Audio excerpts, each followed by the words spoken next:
नमस्कार. शिवसेना उद्धव बाळासाहेब ठाकरे पक्षाच्या वतीने आयोजित या तातडीच्या पत्रकार परिषदेमध्ये आपल्या सगळ्यांचं स्वागत आहे.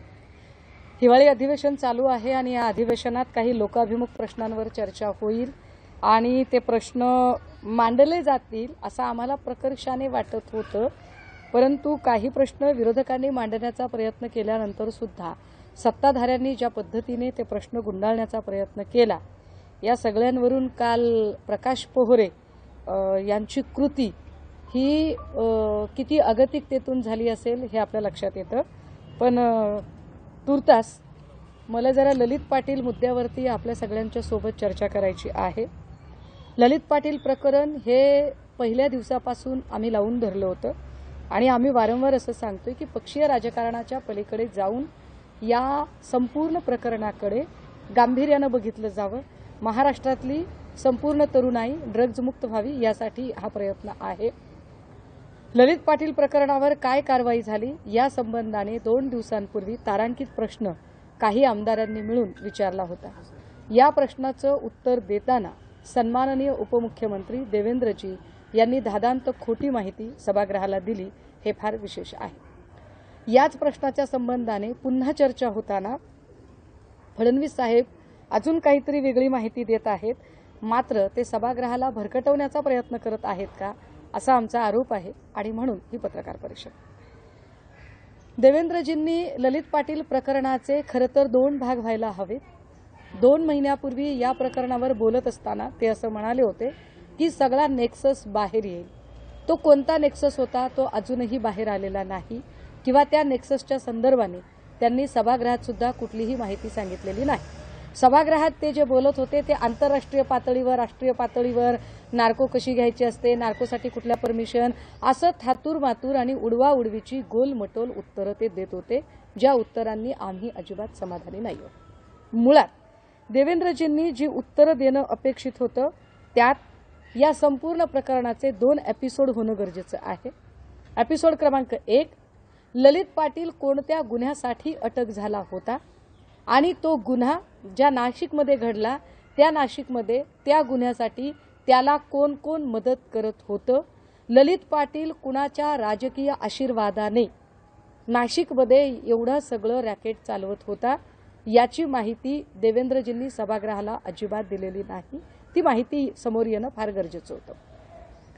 ललित पाटीलला तिथून पुढे आणण्यात आलं ससून हॉस्पिटलमध्ये. यावर त्यांनी असं म्हटलं की ललित पाटील हा शिवसेनेचाच पदाधिकारी होता, शिवसेना उद्धव बाळासाहेब ठाकरे पक्षाचा. मी पुन्हा एकदा सांगितलं पाहिजे की देवेंद्रजी धादांत खोटं बोलत आहेत, कारण ललित पाटील हा कधीही आमच्या पक्षाचा पदाधिकारी नव्हता. एक. दुसरं बाब अशी की जर त्याचा फोटो आमच्याकडे मातोश्रीवर दिसतही असेल, तो आहे, आम्ही नाकारत नाही, परंतु एखादी व्यक्ती जेव्हा मातोश्रीवर येते तेव्हा त्या जिल्ह्याच्या जिल्हा प्रमुख किंवा त्या जिल्ह्यातला जो पक्षाचा मोठा नेता असतो त्या नेत्यामुळे त्याला तो गेट पास मिळतो. जसे की मी आठवण करून दिली पाहिजे, अनिल जयसिंगानीचा मातोश्रीवर प्रवेश कसा, तर अनिल जयसिंगानी ज्या फोटोत दिसतात त्याच फोटोमध्ये आताचे मुख्यमंत्री आणि तत्कालीन आमच्या पक्षामध्ये असणारे श्री एकनाथ शिंदेजी त्यांच्यासोबत दिसतात. म्हणजेच ठाण्यावरून अनिल जयसिंगानीला मातोश्रीपर्यंत आणण्यासाठी एकनाथ शिंदे साहेब कारणीभूत होते. अगदी त्याच पद्धतीने ललित पाटील मातोश्रीवर ज्या फोटोमध्ये दिसतो त्याच फोटोमध्ये श्री दादा भुसे दिसतात. म्हणजेच दादा भुसेंनी ललित पाटीलला मातोश्रीवर आणले होते, हे स्पष्ट आहे.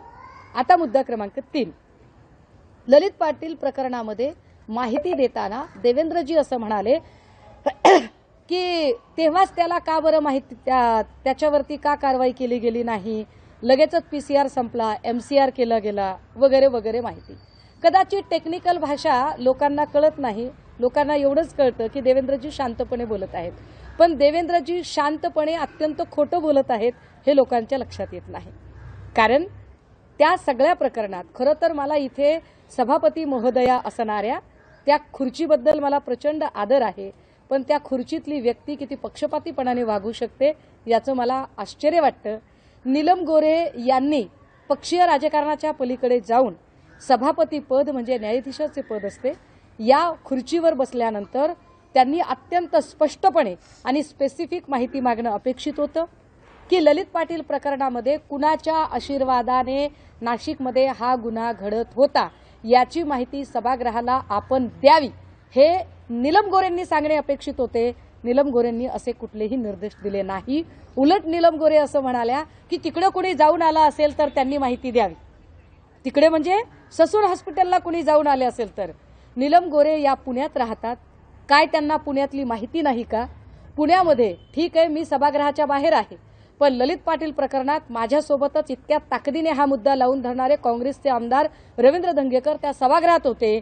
नीलम गोरे यांनी रवींद्र धंगेकर यांना सभागृहामध्ये आपण हे प्रकरण लावून धरलेलं आहे, आपण हा मुद्दा लावून धरलेला आहे, आपण याच्या संबंधाने बोलावं असं का निर्देश दिले नाही? म्हणजे जाणीवपूर्वक या प्रकरणावर पडदा पडावा असाच प्रयत्न सरकार पक्ष आणि सगळ्या लोकांनी केला का? याचं उत्तर दिलं पाहिजे. दुसरं असं की तो आमच्या पक्षाचा पदाधिकारी होता म्हणून वगैरे वगैरे. मी म्हटलं की तो आमच्या पक्षाचा पदाधिकारी तर नव्हता, पण तरी सुद्धा देवेंद्रजी मला आपल्याला विचारायचंय, आमच्या पक्षाच्या पदाधिकाऱ्यांची चिंता आपण कधीपासून करायला लागलात? कारण आमच्या पक्षात असणारे रवींद्र वायकरजी असतील, किशोरीताई पेडणेकर असतील किंवा आत्ता आपण नाशिकवरूनच ज्यांना अटक केली ते अद्वै हिरेजी असतील, यांच्यावर तर आपण कुठली दयामाया दाखवली नाही. मग ललित पाटीलवर दयामाया का दाखवली? कदाचित जशा भावना गवळी आपल्याला गिवअप केलं, प्रताप सरनाईकांनी गिवअप केलं, किंवा ज्या पद्धतीने यशवंत जाधवांनी आपल्याकडे गिवअप केलं, ज्या पद्धतीने राहुल कनालने आपल्याकडे गिवअप केलं, त्याच पद्धतीने ललित पाटील भाजपमध्ये येणार आहे अशी पूर्वसूचना, पूर्व माहिती त्याने दिली म्हणून तुम्ही त्याला स्पेअर करताय का? हे एक्सक्यूज करण्याचं कारण कसं असू शकतं देवेंद्रजी की तो आमचा पदाधिकारी येऊन मेहरबानी करताय का? मग आधीच्या लोकांवर का मेहरबानी केली नाही मग तुम्ही? त्यामुळे कर्तव्यापासून असे पळ काढू नका. देवेंद्रजींना आमची विनंती असेल, आपण संबंध राज्याचे गृहमंत्री आहात, आपण एका पक्षाचे गृहमंत्री नाही आहात, एका राज्याचे गृहमंत्री असल्यासारखी आपण सभागृहामध्ये माहिती द्यायला हवी. जरा पुढच्या मुद्द्याकडे येते. आज डॉक्टर मरसाळे यांना जामीन झालाय ललित पाटील प्रकरणात. एकीकडे 2 दिवसापूर्वी सभागृहामध्ये आमच्या पक्षाचे उपनेते आमदार श्रीयुत सचिन भाऊ आहिर यांनी डॉक्टर मरसाळे, देवकाते, संजीव ठाकूर या सगळ्या लोकांच्या नार्कोची मागणी केली. आपण त्या नार्कोबद्दल लिहिणार आहात, हायकोर्टाकडेही अर्ज करणार आहात असं म्हणालात देवेंद्रजी. परंतु त्याच डॉक्टर मरसाळेंना जामीन मिळतो हे कसे शक्य आहे? म्हणजे एरवी छोट्या छोट्या गुन्ह्यावरून लोकांना लवकर जामीन मिळत नाही, एवढ्या गंभीर प्रकरणामध्ये ज्या अर्थी डॉक्टर मरसाळेंना जामीन मिळतो त्या अर्थी डॉक्टर मरसाळे यांची केस जाणीवपूर्वक कमकुवत केली जाते का? डॉक्टर मरसाळे यांच्या केस पेपरमध्ये आयओ अर्थात इन्व्हेस्टिगेशन ऑफिसरने जी माहिती मांडायला हवी ती माहिती जाणीवपूर्वक कच्चे दुवे ठेवून केली जाते का?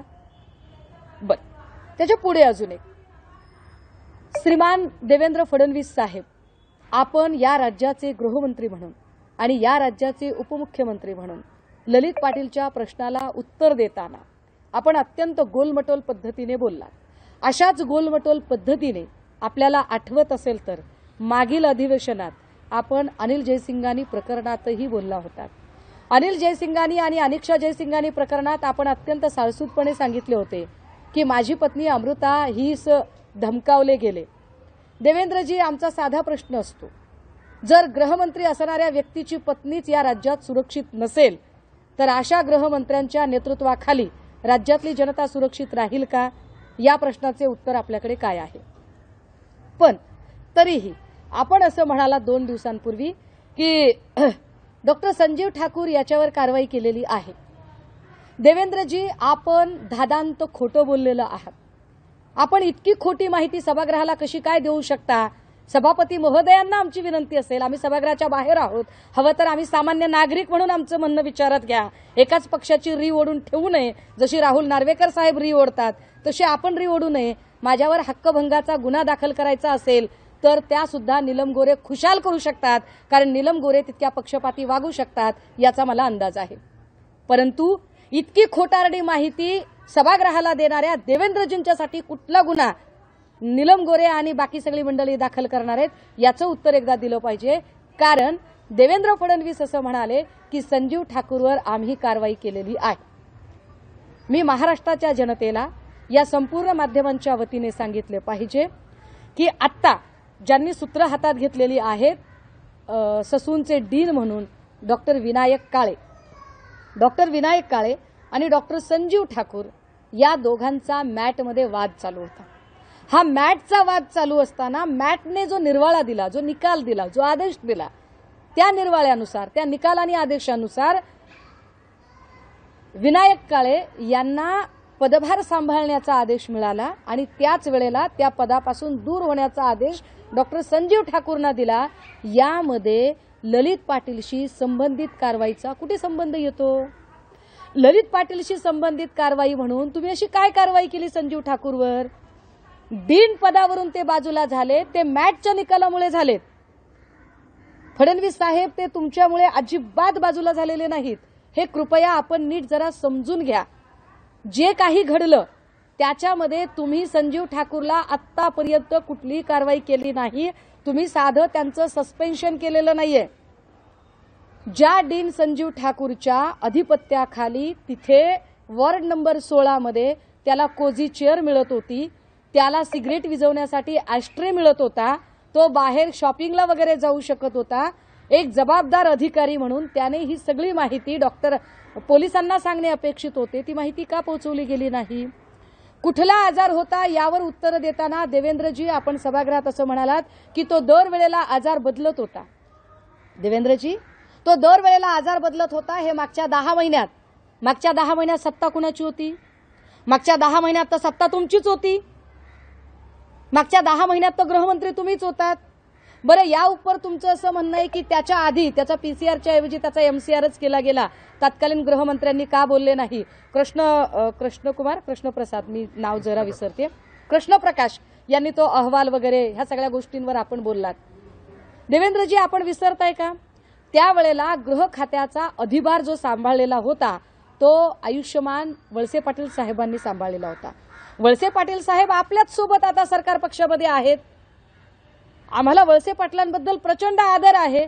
वळसे पाटील काही चुकीचं करतील असं वाटत नाही. पण जर चुकीचं झालंय असं तुम्हाला वाटत असेल तर तत्कालीन गृहमंत्री म्हणून वळसे पाटलांना त्याच सभागृहात आपण प्रश्न का विचारत नाही?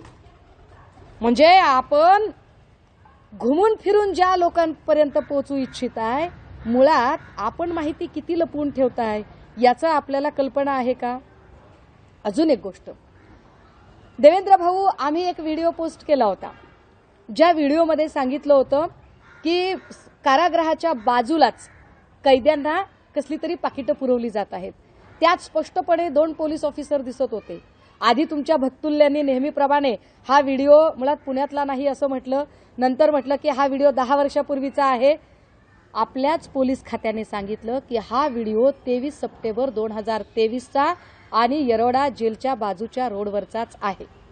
आता 2 प्रश्न निर्माण होतात की बाजूच्याच रोडवर एवढी मोठी कारवाई करण्याची ही हिम्मत पोलीस अधिकाऱ्यांमध्ये कशी काय येते? हे जे 2 पोलीस अधिकारी आहेत ते कोण आहेत? हे जेव्हा आम्ही मागच्या भेटीमध्ये सीपी रितेश कुमार यांना विचारले तेव्हा त्यांनी असं सांगितलं की त्यातला एक पोलीस अधिकारी नाथा भरत काळे आणि दुसरा पोलीस अधिकारी सुरेश अमित जाधव. नाथा भरत काळे आणि सुरेश अमित जाधव हे 2ही पोलीस अधिकारी जे त्या पोलीस व्हॅनच्या सोबत होते, कैद्यांच्या व्हॅनच्या सोबत होते, हे दोघेही ललित पाटील प्रकरणाशी संबंधित होते. हे स्वतः सीपींनी मान्य केले आणि 311 अंतर्गत कारवाई करत डायरेक्ट डिसमिस ऑर्डर काढून त्यांना अरेस्ट केली. आता प्रश्न असा निर्माण होतो देवेंद्र साहेब की जेल रोडच्या बाजूलाच एवढी मोठी घटना घडली, याचा अर्थ वरिष्ठ अधिकाऱ्यांच्या आशीर्वादाशिवाय हे घडत नाही. मग कारागृह निरीक्षक आणि कारागृह महानिरीक्षक यांच्यावर आपण काय कारवाई केली? ललित पाटील प्रकरणामध्ये आपण फक्त दुसरा एपिसोड दाखवताय. ललित पाटील ससूनला दाखल झाला त्याच्या पुढचा एपिसोड आपण दाखवताय. पण मुळात ललित पाटीलला येरवडा जेलमधून हलवताना जे काही घडलं त्याच्यामध्ये कारागृह निरीक्षक आणि कारागृह महानिरीक्षक या दोघांच्या भूमिका अत्यंत महत्त्वाच्या आहेत. त्या भूमिकांवर आपलं काय म्हणणं आहे? आपण काय चौकशी केली आहे त्यांची? कारागृह निरीक्षक महानिरीक्षक यांच्या देखरेखीखाली त्यांच्याच बाजूच्या रोड लगत अशी कैद्यांना पाकिटं का पुरवली जाऊ शकतात? कैद्यांकडे अचानक मोबाईल आढळतात, कैद्यांकडे अनेक वस्तू आढळतात. याच्यामध्ये जेलच्या अधिकाऱ्यांचा काहीच संबंध येत नाही का? यावर आपलं काय म्हणणं आहे? गृहमंत्री आपण त्याच्यावर काय आपण भूमिका घेतलेली आहे? आता अजून एक प्रश्न, शेवटचा प्रश्न. काय होतंय ना देवेंद्रजी, तुमची जी बार्किंग ब्रिगेड आहे ना ती अभ्यास करत नाही आणि त्यामुळे ना ते स्वतः फसतात. त्यावर एक फार चांगलं सुभाषित आहे, अभ्यासे सहित प्रकट व्हावे, नाहीतरी झाकोनी असावे, प्रकट होऊनी नसावे बरे नव्हे. नितेश राणेंनी आमच्या नाशिकमधल्या एका पदाधिकाऱ्याचा फोटो आज झळकवला सभागृहामध्ये. तो फोटो झळकवताना त्यांनी सांगितलं की बघा बघा दाऊदच्या नातेवाईकाच्या लग्नात हा फोटो आहे. बरोबर आहे. आता ही सगळी माणसं, तो जो काय तो सलीम कुत्ता काय त्याचं, तो फोटो काढायला तिथपर्यंत गेला, कसा काय गेला. मी जरा त्याच्या आधीची एक पार्श्वभूमी सांगितली पाहिजे. सुधाकर बडगुजर हे आंदोलनात होते, विजया रहाटकर यांची एक सभा उधळायची होती आणि त्या आंदोलनानंतर ते जेलमध्येही गेलेले होते. पण तुम्ही जो फोटो तुमच्या नितेश राणेंनी दाखवला ना, त्या फोटोची जरा माहिती दिली पाहिजे. महत्त्वाची ब्रेकिंग न्यूज आपण बघतोय. ऍक्च्युली पोलीस आणि नेत्यांची मांदियाळी दिसू. हा जो काही व्हिडिओ आहे, हा व्हिडिओ किंवा ते जे फोटो दाखवले ते 2 वर्षांपूर्वीचे दाखवले. त्या 2 वर्षातला फक्त एक फोटो जो आहे तो नितेश राणेंनी दाखवला. अख्खा पिक्चर मी दाखवायला तयार आहे. त्या क्षणाची महत्त्वाची ब्रेकिंग न्यूज आपण बघतोय. दाऊदच्या नात्यातील लग्नामध्ये पोलीस आणि नेत्यांची मांदियाळी दिसून आली आहे. लग्नाला गेलेल्या पोलीस वराड्यांची आता चौकशी होणार आहे. नाशिकच्या स्थानिक नेत्यांनी देखील तिथल्या पंक्तीला जी दावत होती त्याला हजेरी लावली आहे. जलसंपदा मंत्री गिरीश महाजनांनी या लग्नाला हजेरी लावली आहे. तर 8 पोलीस अधिकारी आयबीच्या रडारवर असल्याचं कळत आहे. वराडी पोलिसांची चौकशी आता होणार आहे, पण राजकारणी मात्र यामध्ये मोकाट आहे. छायाचित्रांमध्ये आपण बघतोय ते 3 चेहरे बीजेपीचे नेते आहेत. एक आहेत पालकमंत्री आणि राज्याचे मंत्री गिरीश महाजन, दुसरे आहेत नाशिकमधले भाजपचे नेते विक्रांत चांदवडकर आणि तिसरे आहेत भाजपचे आमदार. आणि मी जरा पुन्हा एकदा ही नावं ऐकवणार आहे, ती नावं आधी सांगते. नितेश राणेंनी जे फोटो झळकवले ना, आमचा पदाधिकारी जर दोषी असेल तर निश्चित त्याच्यावरही कारवाई व्हावी. पण यामध्ये जे 3 महत्वाची नावं आहेत त्यात आहेत नाशिकचे पालकमंत्री गिरीश महाजन, दुसरे आहेत विक्रांत चांदवडकर, तिसरे आहेत बाळासाहेब सानप जे एकाच फ्रेममध्ये दिसतात. याच पार्टीत पुढे देवयानी फरांदे सुद्धा दिसतात. मी अख्खा व्हिडिओ माध्यमांनाही देईन, पुन्हा एकदा बघा. छायाचित्रांमध्ये आपण बघतोय ते 3 चेहरे बीजेपीचे नेते आहेत. एक आहेत पालकमंत्री आणि राज्याचे मंत्री गिरीश महाजन, दुसरे आहेत नाशिकमधले भाजपचे नेते विक्रांत चांदवडकर आणि तिसरे आहेत भाजपचे आमदार आणि भाजपचे शहराध्यक्ष बाळासाहेब सानप. अजून पुढे कोण आहे ते दाखवायचं असेल तर हे बघा चेहरे. एक नजर टाकूया त्यामध्ये नेते आणि पोलीस मंडळी कोण कोण होते बघा. यामध्ये जी नावं आहेत ती अंडरवर्ल्ड डॉन दाऊदची दूरची नातलग असलेल्या मुलीचे लग्न होतं आणि लग्नाला पोलीस नेत्यांची हजेरी होती. लग्नाला 6 ते 7 पोलीस त्याचबरोबर इतरही काही अधिकारी हजर असल्याची माहिती या ठिकाणी मिळते आहे आणि दाऊद कनेक्शनमुळे आता त्यांची ही चौकशी होणार आहे. निमंत्रण मिळाल्यामुळे मंत्री गिरीश महाजन लग्नाला उपस्थित होते, पण महाजनांची चौकशी मात्र केली जाणार नाहीये. हे फार विशेष आहे. 2 वर्षापूर्वी या रिपोर्टमधून महाजनांचे नाव वगळले गेले. हे ऑन एअर बातमीत दिसते. ही बातमी एबीपी माझावर आहे, ही बातमी लोकमतला आहे, ही बातमी झीला आहे, ही बातमी सगळ्या चॅनलला आहे. स्पष्टपणे त्याच्यात बातमी देणारा सांगत आहे की गिरीश महाजनांचे नाव याच्यातनं वगळले जाईल. याचा अर्थ काय? लग्नाला उपस्थित होते, पण महाजनांची चौकशी मात्र केली जाणार नाहीये. दाऊद कनेक्शनमुळे मला वाटतं नितेश राणे हा व्हिडिओ बघत असतील. लग्न प्रकरणाच्या चौकशीचे आता चौकशी करण्याचे आदेश देण्यात आलेले आहेत. तर गिरीश महाजनांशी बातचीत आणि इतर संबंधितांशी बोलण्याचा या ठिकाणी प्रयत्न झालाय. आता माझा प्रश्न असा आहे की ठीक आहे, आमचा एखादा पदाधिकारी त्या बिचाऱ्याकडे इतकी हायटेक यंत्रणा नसेल, त्याला माहिती नसेल, तो कुणाच्या तरी सोबत लग्नाला गेला असेल, काय जे असेल ते असेल, पण गिरीश महाजनांकडे तर हायटेक यंत्रणा असेल ना. गिरीश महाजनांकडे आयबी वगैरे सगळे लोक असतील ना. गिरीश महाजनांना का कुणी सांगितलं नाही की त्या लग्नाला जायचे की नाही जायचे? बाळासाहेब सानप असतील, विकांत चांदवडकर असतील, देवयानी फरांदे असतील, गिरीश महाजन असतील, ही सगळी लोक तिथे गेली होती. यावर नितेश राणे काही बोलणार आहेत का? त्यामुळे तुम्ही नुसता फोटो दाखवता, मी अख्खा पिक्चर दाखवते म्हटलं ना, अख्खा व्हिडिओ दाखवते. मला वाटतं देवेंद्र भाऊ या सगळ्या गोष्टींची माहिती जरा आपण घ्याल. पक्षीय राजकारणाच्या पलीकडे जाऊन विचार करा. आम्ही पुन्हा पुन्हा सांगतोय, याच्यात कुणीही दोषी असेल तर त्याला सोडलं जाऊ नये. मात्र काहीतरी थातूरमातूर उत्तर देऊन झटकण्याचा प्रयत्न करू नका. संजीव ठाकूरवर तुम्ही अजूनही कुठलीही कारवाई केलेली नाही. संजीव ठाकूरवरची कारवाई ही कम्प्लिटली मॅटमुळे झालेली कारवाई आहे. तुम्हाला जर ती कारवाई करायची असेल तर अजूनही तुम्ही संजीव ठाकूरला का वाचवताय? त्याला अजून पोलिसांनी ताब्यात का घेतलं नाही? डिसमिस ऑर्डर का निघाली नाही? या प्रश्नाचं उत्तर मिळालेलं नाही.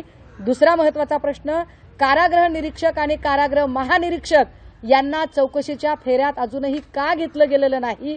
तिसरं, डॉक्टर मरसाळेंचा जामीन होतो, याचा अर्थ इन्व्हेस्टिगेशन ऑफिसर ने जाणीवपूर्वक कच्चे दुवे ठेवलेले आहेत का? हे कच्चे दुवे कुणाला वाचवण्यासाठी ठेवलेत? या सगळ्याच प्रश्नांची उत्तरं मला वाटतं सन्माननीय उपमुख्यमंत्री आणि गृहमंत्री देवेंद्रजी देतील. थँक्यू. तुम्ही जो फोटो दाखवलाय ना, नितेश राणेंनी जो विधानसभेत दाखवला, तो नेमकं प्रकरण काय आहे 2 वर्षापूर्वीचं, त्याबद्दल थोडीशी माहिती सविस्तर सांगा. कारण त्यात पालकमंत्री, तत्कालीन पालकमंत्री दिसत आहेत. सत्तेत भाजप सरकार होतं आणि ती पार्टी नेमका कुणाचा होता, काय? आमदार देवयानी फरांदे. याच्यामध्ये मी याचा फक्त आवाज म्यूट करते मला बघण्यासाठी म्हणून. याच्यामध्ये आमदार देवयानी फरांदे, आमदार बाळासाहेब सानप, आमदार सीमा हिरे, पालकमंत्री गिरीश महाजन, विकांत चांदवडकर असे सगळे लोक दिसतात. ही एका लग्नाच्या हळदीची की लग्नाची पार्टी आहे आणि या पार्टीला नाशिकचे सगळे लहान थोर सगळ्या प्रकारचे नेते, विशेषतः सगळे पोलीस अधिकारी याला उपस्थित होते.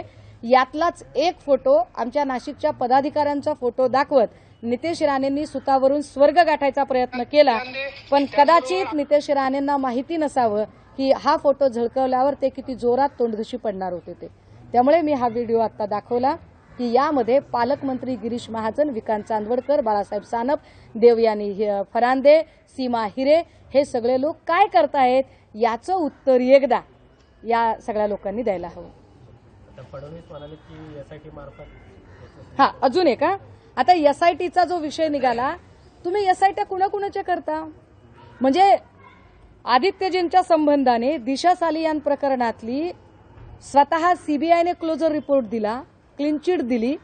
सीबीआयने सांगितलं की हा अपघाती मृत्यू होता. अगदी त्याच वेळेला दिशा सालियानच्या आईने सुद्धा सांगितलं की माझ्या लेकीचा अपघाती मृत्यू होता, तिच्या मृत्यूचं राजकारण करू नये. तरी सुद्धा निव्वळ आणि निव्वळ सूडबुद्धीने उद्या धारावीचा मोर्चा निघणार आहे. उद्याचा मोर्चा अदानींच्या विरोधात आहे. अदानींच्या विरोधातला मोर्चा आहे फक्त एवढ्यासाठी म्हणून, कारण अदानीला विरोध केला की राग येतो सगळ्यांना. अदानी यांचे परम मित्र आहेत. त्यामुळे अदानींच्या विरोधातल्या, अदानींच्या धोरणांच्या विरोधातला उद्या मोर्चा आदित्यजी काढणार आहेत म्हटलं की लगेचच यांच्या टॅक्टिक्स सुरू झाल्या. आमचा मुद्दा हा आहे की तुम्ही अजून 10 एसआयटी नेमा, कर नाही त्याला डर कसली, पण अशा एसआयटी नेमताना अनिल जयसिंगानी, अनिक्षा जयसिंगानी आणि अमृता फडणवीस हे कनेक्शन नेमकं काय होतं यावर एक एसआयटी अजूनही का नेमली गेली नाही, ती कधी नेमणार आहात ते सांगा.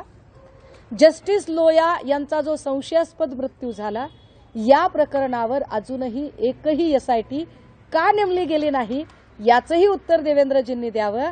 बाकी कुठल्याही एसआयटीला आणि कुठल्याही चौकशांना सामोरे जायला मी तयार आहोत.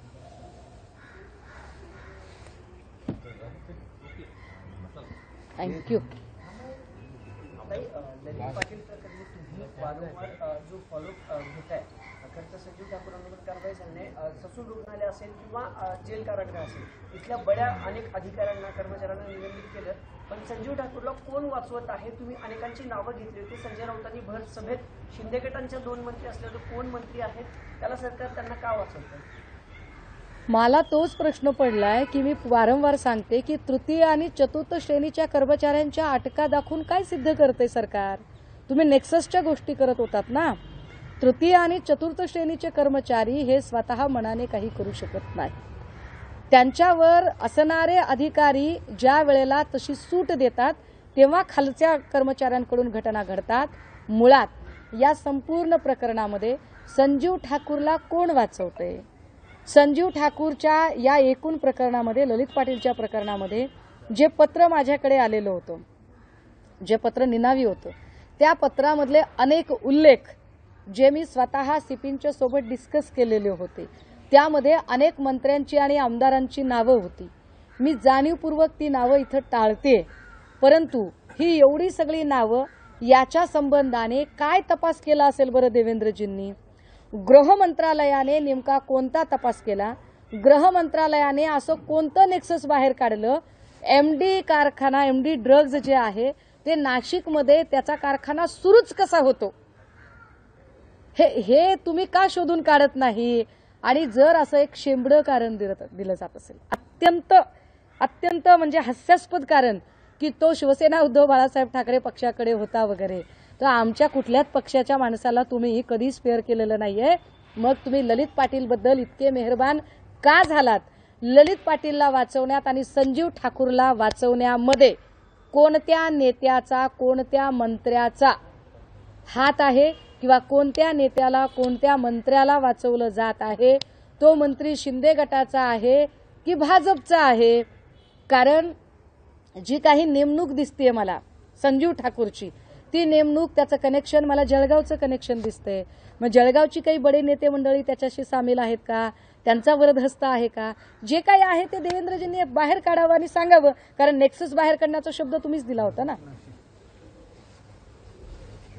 दुसरं म्हणजे आमदार अपात्र प्रकरणामध्ये पुन्हा एकदा 10 दिवसांची मुदतवाढ देण्यात आलेली आहे सुप्रीम कोर्टाकडून. दादा सभापती महोदय हे कम्प्लिटली भाजपाची आणि शिंदे साहेबांची मदत करणार आहेत. आता असं बोलत बोलत शेवटचं अधिवेशन संपत आलं.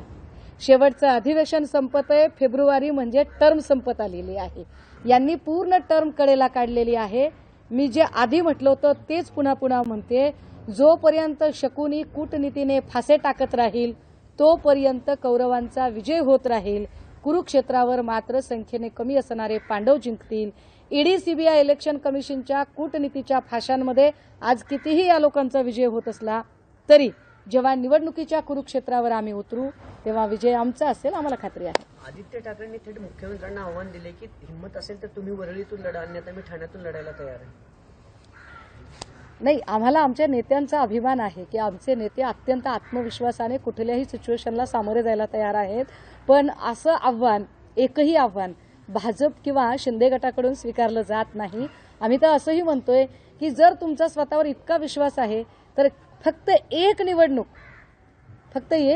तुम्ही बॅलेट पेपरवर करून दाखवा. दूध का दूध और पाणी का पाणी हो जाएगा. सुषमाताईंची पीएचडी झाली कुठल्या तरी विषयात झाली असे कळले. खरं तर त्यावरून 2 दिवस राज्याचं राजकारण उपमुख्यमंत्र्यांनी नाही, आता असं वाटतंय माहितीये का की ह्या ज्या डिग्र्या आहेत, एमफिल असेल, पीएचडी असेल, बीए, बीएड, एमएड, आम्ही अशा डिग्र्या घेणारे लोक मूर्ख आहोत का असं आम्हाला वाटायला लागलंय. कारण आम्ही काय दिवे लावणार असे जर प्रश्न विचारले जात असतील तर आम्हाला असं वाटतं की अरे कुठे ते महाराजा सयाजीराव गायकवाड होते, ज्या सयाजीरावांनी पीएचडीच्यासाठी, महाराजांनी शिक्षण पूर्ण करण्यासाठी विश्वरत्न बाबासाहेबांना पीएचडीची फेलोशिप दिली होती. म्हणजे ते एक अत्यंत मूलगामी परिणाम करणारं आणि विजनरी राजकारण कुठे होतं, आणि आता एक अत्यंत गलथान आणि बालिश वक्तव्य करणारं. पण मला वाईट याचं वाटतं की या विधानावर एकानेही दादांनी तात्काळ सभागृहात दिलगिरी व्यक्त करावी अशी मागणी कुणीच केली नाही. याचं मात्र नक्कीच वाईट वाटतं.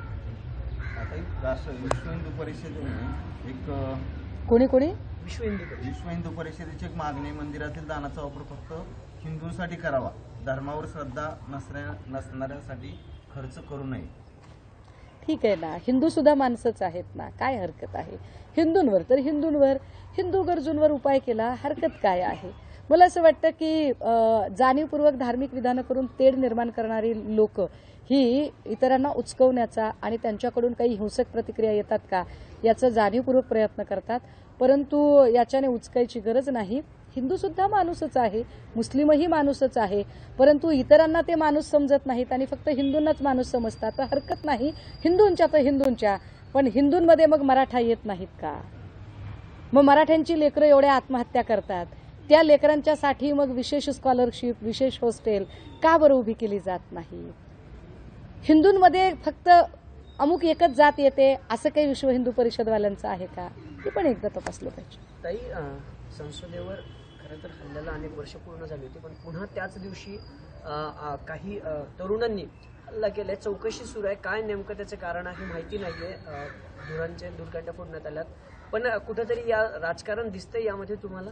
नाही, मला असं वाटतंय की ज्या पद्धतीने त्या म्हणजे विद्यार्थ्यांनी ही घटना केली, अर्थात त्या कृतीचं समर्थन केलं जाऊ शकत नाही, कारण ते लोकशाहीचं पवित्र मंदिर आहे. मात्र ती कृती करण्याच्या मागची अगतिकता काय ती सुद्धा समजून घेण्याची गरज आहे. कारण या विद्यार्थ्यांना जर खरंच इजा पोचवायची असती तर त्यांनी कदाचित अजून काहीतरी वेगळा प्रकार केला असता. त्यांनी फक्त आपला प्रश्न चर्चेला यावा, आपल्या प्रश्नाकडे लक्ष द्यावं, यासाठी म्हणून ते लक्ष वेधून घेण्यासाठी म्हणून अगतिकतेने केलेली ती कृती होती. याचा अर्थ असा आहे, अगदी काल सुद्धा देशोन्नतीचे संपादक प्रकाश पोहरे, ज्यांना मी अनेक वर्षांपासून ओळखते, ते सोशल कॉजसाठी बोलणारे आहेत. म्हणजे प्रकाश पोहरे यांच्याबद्दल नितीन गडकरींचे स्टेटमेंट तुम्ही ऐका की नितीन गडकरी साहेब स्वतः सांगतात की प्रकाश पोहरे हा केवढा प्रामाणिक माणूस आहे. पण ही माणसं अशी अगतिक कृती का करतात? कारण सभागृहात जेव्हा करोडो करोडो रुपयांचा चुरडा होऊन लोकाभिमुख प्रश्नांवर जर चर्चा होत नसेल, लोकांचे प्रश्नच चर्चेला येत नसतील, सांगा मलिक कुणाचे, मलिक कोणत्या बाकावर बसले, यावर 2 दिवस चर्चा होते, मात्र शाळेतल्या पोरांना बसायला बाक मिळत नाहीत, यावर अजिबात चर्चा होत नाही, हे गंभीर आहे. शेवटचं दिशा सालेन प्रकरणामध्ये जी SIT नेमलेली आहे त्याच्यावर आता शर्मिला ठाकरे मनसेकडून एक पहिली प्रतिक्रिया आलेली आहे की आदित्य ठाकरे असं काही करणार नाही असं त्यांनी बोलून दाखवलेलं आहे आणि जी काही चौकशी चालू आहे अशा चौकशांमधून आम्ही पण दिलेलो आहोत असं त्यांनी म्हटलं आणि थेट आदित्य ठाकरेंना पाठिंबा दिलेला आहे का? नाही, आम्ही एकच म्हटलं की आम्हाला कर नाही त्याला डर कसली, त्यामुळे याल तर तुमच्यासह, न याल तर तुमच्याशिवाय लढायचं आम्ही ठरवलेलं आहे आणि आम्ही कुठल्याही सत्याला सामोरे जाणार आहोत. लोकशाही मराठी ऐका, पहा, जागरूक रहा.